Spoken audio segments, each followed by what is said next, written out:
ঈদের দ্বিতীয় দিনেও চলছে পশু কোরবানি। বর্জ্য অপসারণ নিয়ে সিটি কর্পোরেশনের দাবির সঙ্গে ভিন্ন মত নগরবাসীর। দাম না পেয়ে চট্টগ্রামের রাস্তায় চামড়া ফেলে যাচ্ছেন অনেকেই। রাজধানীতেও মিলছে না ন্যায্য মূল্য, বিপাকে মৌসুমি ব্যবসায়ীরা। ঈদের ছুটিতে আজও ঢাকা ছাড়ছেন নগরবাসী। বাস টার্মিনালে ঘরমুখ মানুষের চাপ, ভিড় বাড়ছে বিনোদন কেন্দ্রে। এবং জিয়াউর রহমানের আদর্শেই রাজনীতি করছেন দাবি বিএনপি নেতাদের। খালেদা তারেকের হাত ধরে ভোটাধিকার প্রতিষ্ঠার আশা।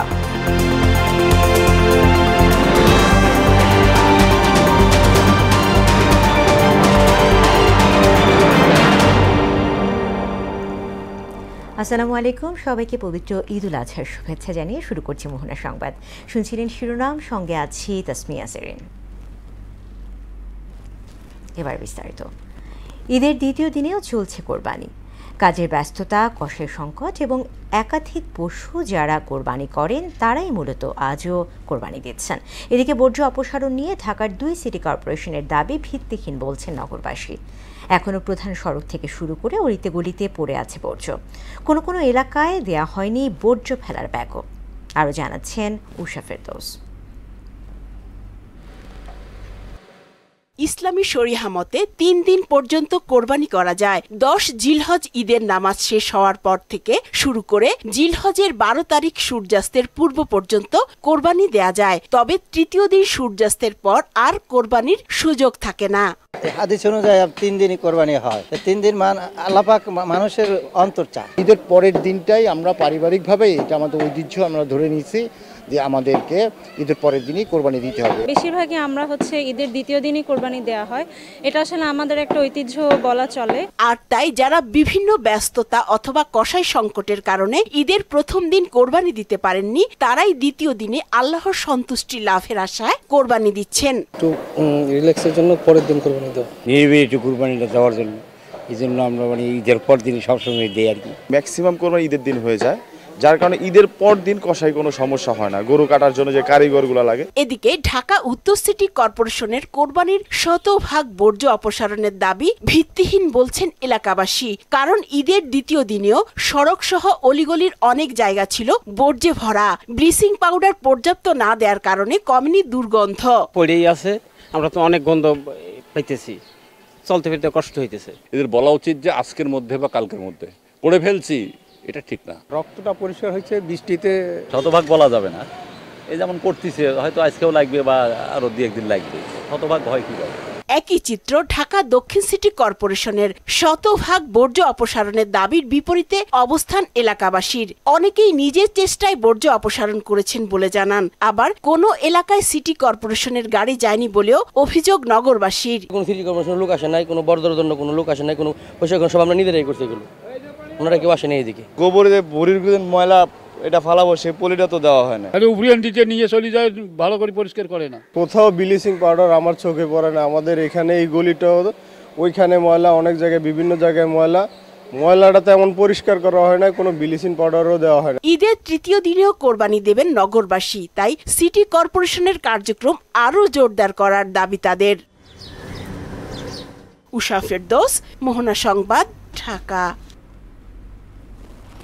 চামড়া নিয়ে বিপাকে পড়েছেন চট্টগ্রামের মৌসুমি ব্যবসায়ীরা। যে চামড়া কিনছেন 500 টাকায়, আড়তে সেটার দাম দিচ্ছে মাত্র 100 টাকা। এতে মাথায় হাত তাদের। ন্যায্য দাম না পাওয়ায় কোথাও কোথাও রাস্তার উপর চামড়া ফেলে রাখতে দেখা গেছে। চট্টগ্রাম থেকে সুমন কুমার দের প্রতিবেদন, জানাচ্ছেন তাসিন তারিন।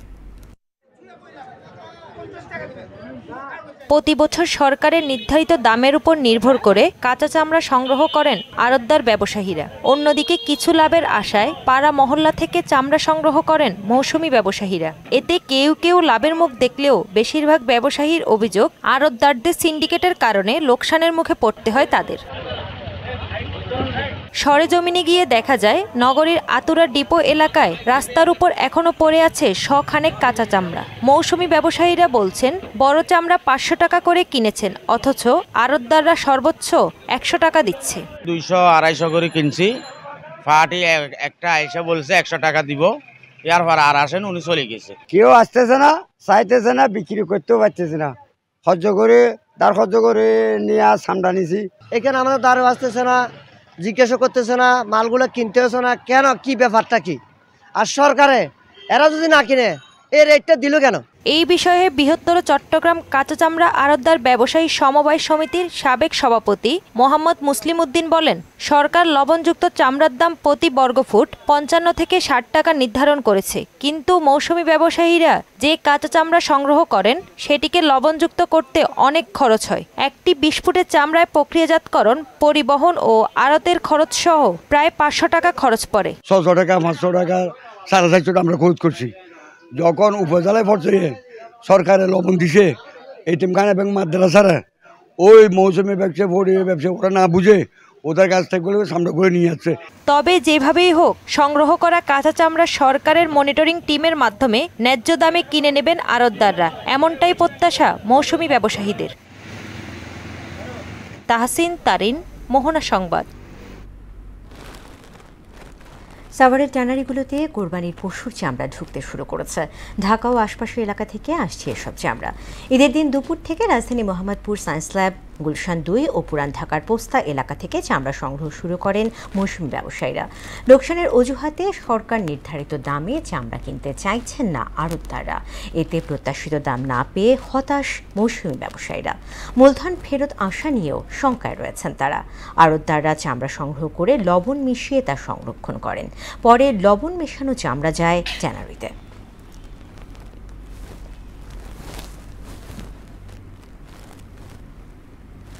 দর্শক, রাজধানী পোস্তায় আছেন সহকর্মী মনিরুল ইসলাম, আমাদের সঙ্গে সরাসরি যুক্ত হচ্ছেন তিনি। মনির, চামড়ার বাজারে তো অস্থিরতার খবর পাচ্ছি, আপনি পরিস্থিতি কি দেখতে পাচ্ছেন আমাদেরকে জানাবেন।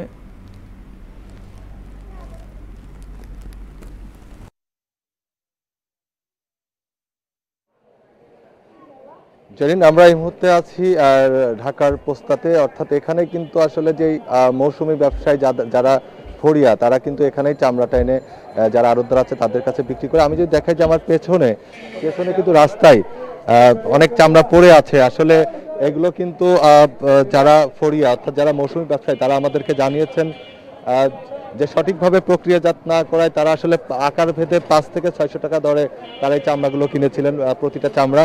কিন্তু আড়তদাররা আসলে যে সরকার নির্ধারিত যেই মূল্য সেই দামটা আসলে দিচ্ছে না। এর কারণ একটাই যে আমরা বাংলাদেশ ট্যানার্স অ্যাসোসিয়েশন অর্থাৎ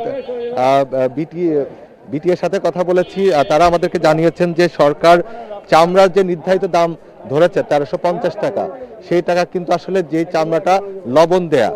তো এখানে কিন্তু আরেকটি তথ্য দিয়ে রাখতে চাই, সরকার কিন্তু এবছর প্রতিটি মাদ্রাসা এতিমখানা যেখানে আসলে যারা কোরবানি করেন তারা কিন্তু যে মাদ্রাসা এতিমখানায় কিন্তু চামড়া দিয়ে থাকেন, এবং সরকার এবার 30,000 মেট্রিক টন লবণ বিনামূল্যে প্রতিটি মাদ্রাসা এবং এতিমখানায় বরাদ্দ দিয়েছে। কিন্তু আসলে মাদ্রাসা থেকে যেসব চামড়া ফরিয়ারা সংগ্রহ করেছে সেখানে কিন্তু লবণের কোনো ছিটে ফোঁটাও তারা পান নাই, যার কারণে যেহেতু সরকার একটা ঘোষণা দিয়েছেন, বরাদ্দ দিয়েছেন, তো সেক্ষেত্রে কিন্তু তারাও কিন্তু লবণ দেওয়ার প্রস্তুতি নিতে পারে নাই, যার কারণেই কিন্তু আসলে যেই দেখতেই পাচ্ছেন যে চামড়ার যেই মজুদ সেটি কিন্তু পড়ে আছে এবং নষ্ট হচ্ছে এইগুলো।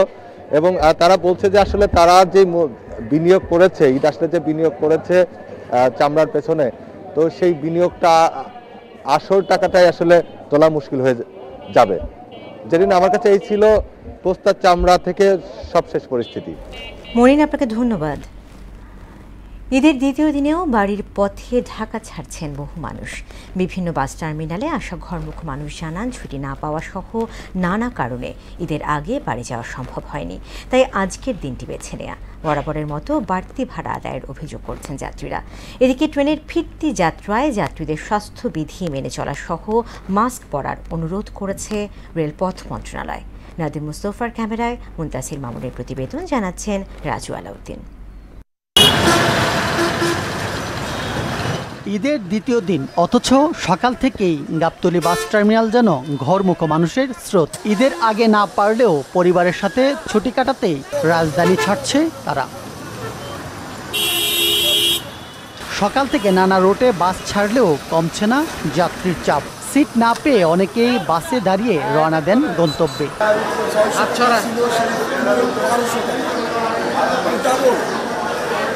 অতিরিক্ত ভাড়া আদায়ের অভিযোগ করে যাত্রীরা বলছেন কোনো কার্যকরী ব্যবস্থা নিচ্ছেন না কর্তৃপক্ষ। প্রশাসনের নজরদারি চালাচ্ছেন তারা। আজকে অনেক ক্রাইসিস, আমরা এসে দেখতেছি যে গাড়ি কোনো টিকিট নাই, কারণ যাত্রীর চাপ আসতে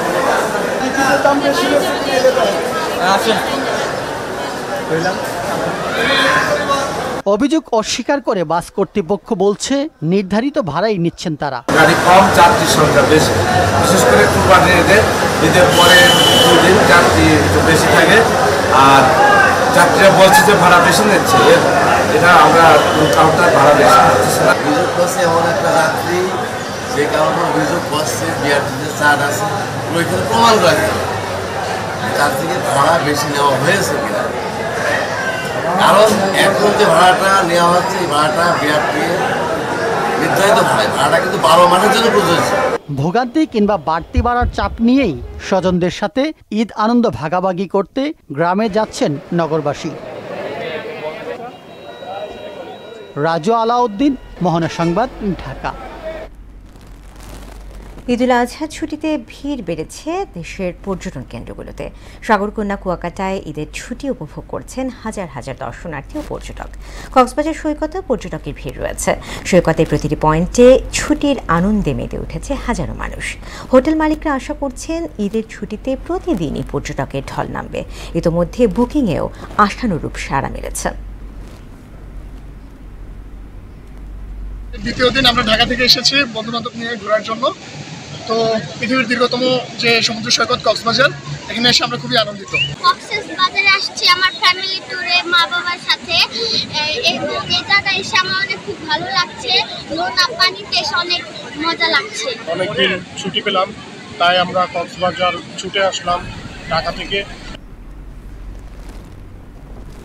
দর্শক, চট্টগ্রামের পতেঙ্গা থেকে আমাদের সঙ্গে যুক্ত হচ্ছেন সহকর্মী সুমন কুমার দেব। সুমন, কেমন দেখছেন সমুদ্র সৈকতে পর্যটকদের আনাগোনা?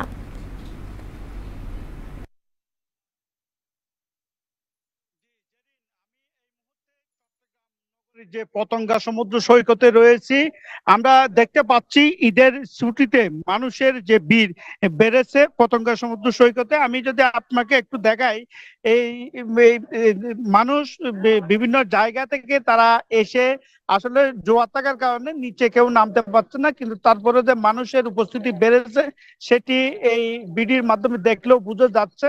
এছাড়াও চট্টগ্রামের যে বিনোদন কেন্দ্রগুলো রয়েছে সব কেন্দ্রে কিন্তু মানুষের উপস্থিতি বেড়েছে, এবং বিনোদন কেন্দ্র যে যারা পরিচালনা রয়েছে তারা কিন্তু বিভিন্ন ধরনের পদক্ষেপ গ্রহণ করা হয়েছে, এবং মানুষজন যেন এই বিনোদন কেন্দ্রগুলোতে গিয়ে তারা স্বচ্ছন্দ বোধ করে, এবং যারা পরিবার পরিজন নিয়ে আসে তাদের জন্য বিশেষ ব্যবস্থা রাখা হয়েছে।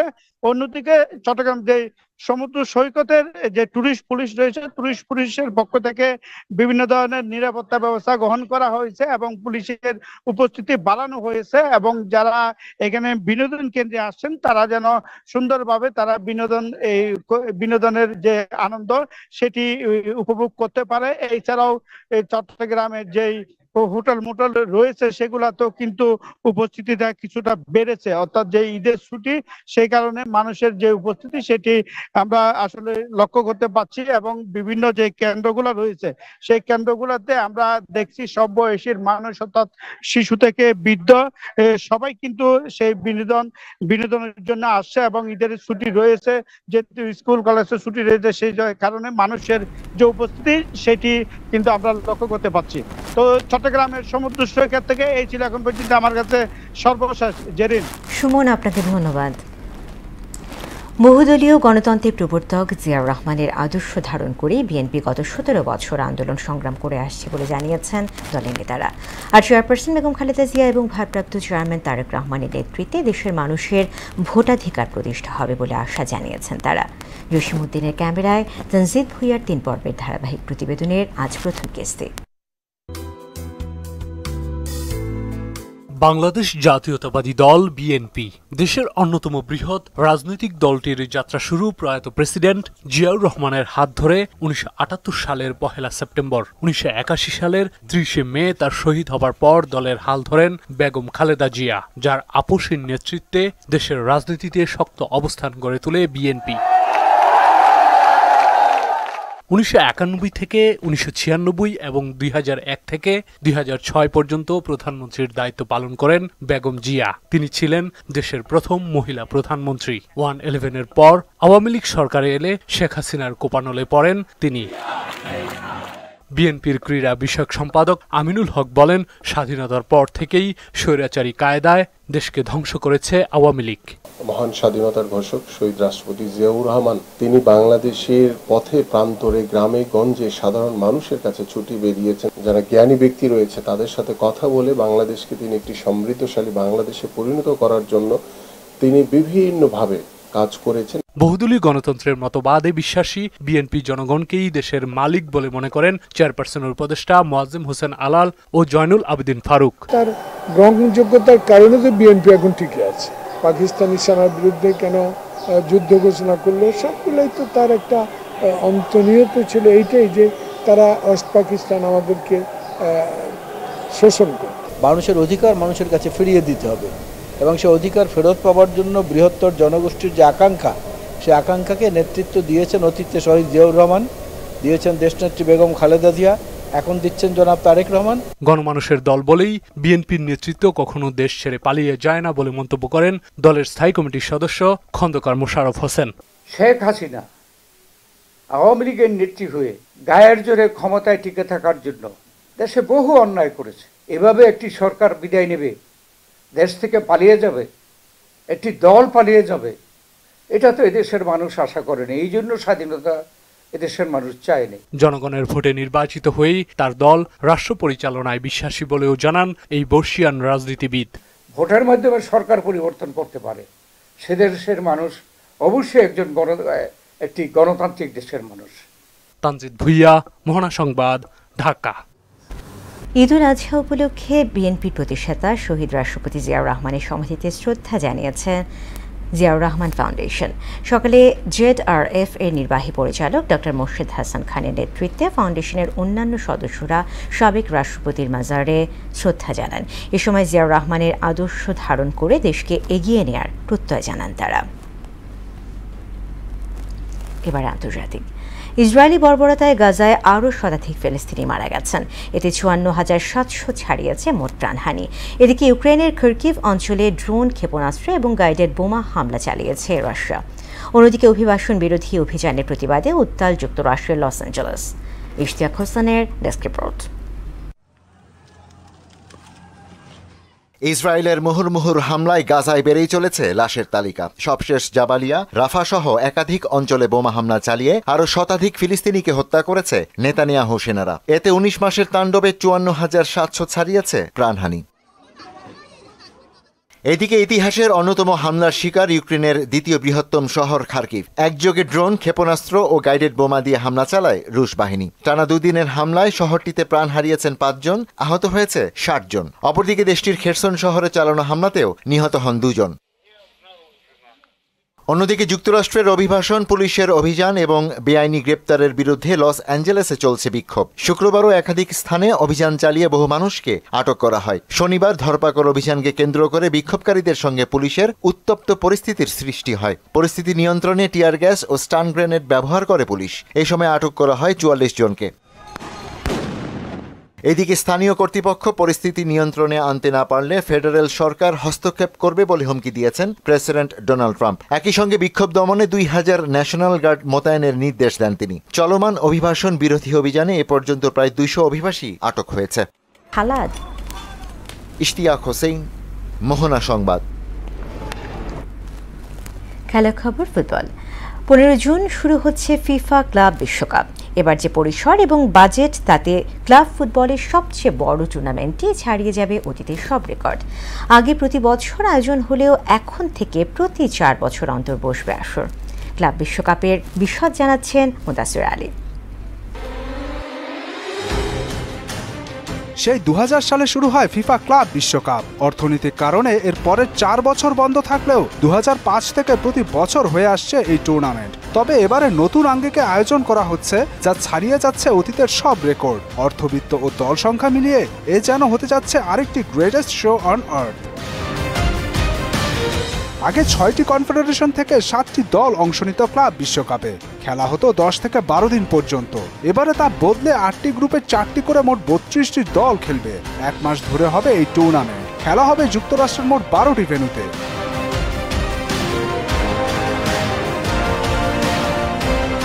শুধু দল সংখ্যা আর ফরম্যাটে নয়, বদলে গেছে ট্রফির রূপ ও আকার। সম্পূর্ণ ভিন্ন আঙ্গিকে বড় আকারে এবং জাঁকজমকভাবে ডিজাইন করা হয়েছে এই ট্রফিটি এমনভাবেই করা হয়েছে যেন এটি বলেই দিচ্ছে আরেকটি greatest show on earth, A club বিশ্বকাপ।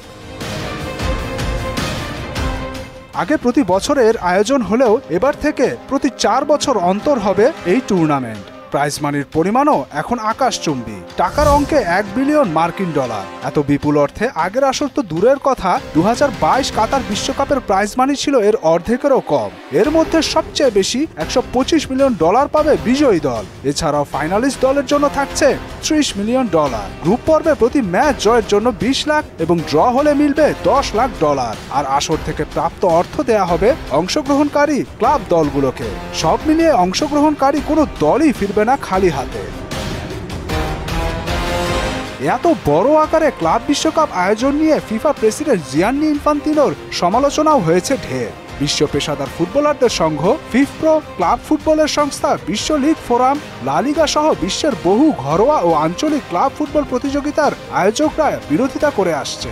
তাদের দাবি, এতে করে ফুটবলারদের উপর শারীরিক ও মানসিক চাপ যেমন বাড়বে, তেমনি ক্লাব ফুটবলের ঘরোয়া ও আঞ্চলিক প্রতিযোগিতাও আয়োজন করা কঠিনতর হয়ে পড়বে। মুদাসসিরা আলী, মোহনা সংবাদ। শেষ করব মোহনা সংবাদ, যাওয়ার আগে শিরোনামগুলো আরও একবার।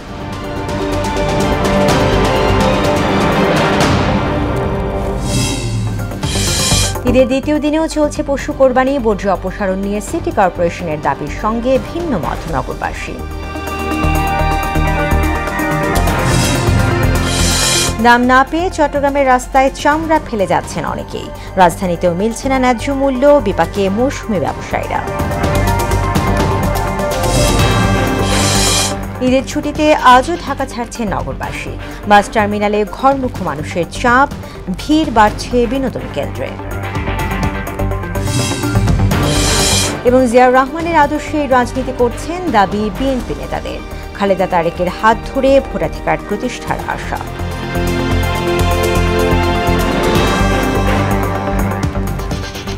দর্শক, এই ছিল মোহনা সংবাদে। পরবর্তী সংবাদ বিকেল 5:30টায়। এছাড়া মোহনার সবশেষ খবর জানতে ভিজিট করুন www.mohana.tv। সংবাদ দেখতে পারেন আমাদের ফেসবুক পেজ ও ইউটিউবে। এতক্ষণ সঙ্গে থাকার জন্য ধন্যবাদ।